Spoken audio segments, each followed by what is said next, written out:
Hi everyone, Chip Phillips here. Welcome to Photoshop for landscape photographers. In this set of 10 videos, I discuss many of the techniques that I use in my own landscape photography. This is the second edition of my video series Image Editing Volume 1 and has been completely redone with all new videos, images, and up-to-date software. I've tried to keep all of the content that was in the original series, and I've also added some new content as well.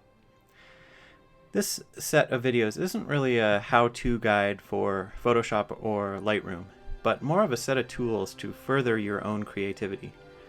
For me, photography is all about creativity, and the more tools we have, the better we are at creating images that really speak to us.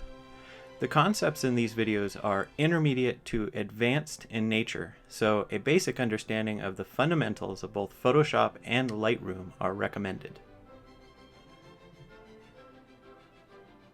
In my first video, Workspace Settings, I show you the Photoshop and Lightroom workspace settings that work best for the type of editing we will be doing throughout the videos.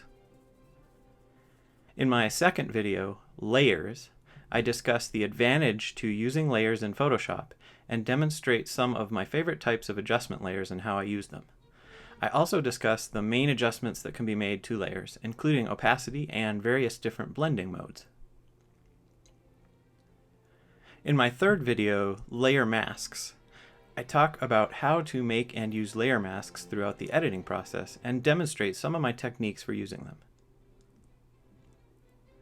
In my fourth video, Luminosity Masks, I show you how to create and use luminosity masks, and for the purists out there, I discuss 16-bit luminosity masking.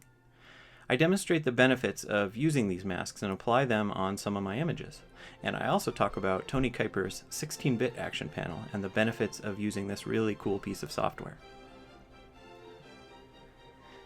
My fifth video is titled Multiple Exposure Blending for Dynamic Range.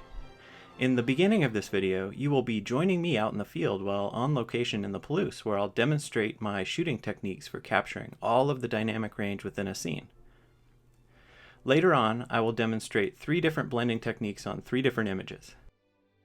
These techniques include blends with the gradient filter and a couple of different ways to blend with luminosity masks in Photoshop. In my sixth video, Multiple Exposure Blending for Depth of Field, I explain the process of focal blending or focus stacking, and I demonstrate how I use this technique on a couple of different images. We will start out simple with the first image, and then move on to another more complicated blend, where I will show you some techniques for cleaning up if things go a bit haywire.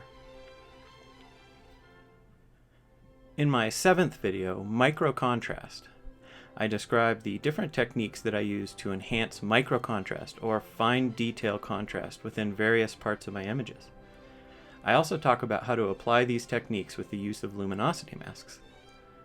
Tools that I use in this video include the Clarity filter in Lightroom, Camera Raw filter in Photoshop, custom adjustments made with the Unsharp mask filter in Photoshop, and Tony Kuyper's Tonal Clarity actions. In my eighth video, Enhancing the Light, I demonstrate techniques that I use to create artistic effects such as Orton and Light Painting. I show you how to create your own Orton effect action and apply it to your images with the use of luminosity masks. And then we will dive into another image and let the artist inside take over as we grab a brush and do some light painting. In my ninth video, Color, I talk about the various tools that I use to adjust, enhance, and reduce the color throughout my images.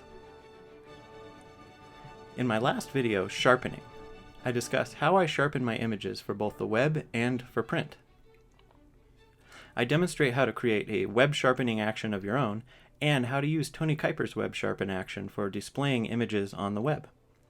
I also demonstrate the method that I use for sizing, sharpening, and reducing noise for print production. So I hope you enjoy and can learn from these videos, and I thank you so much for the support.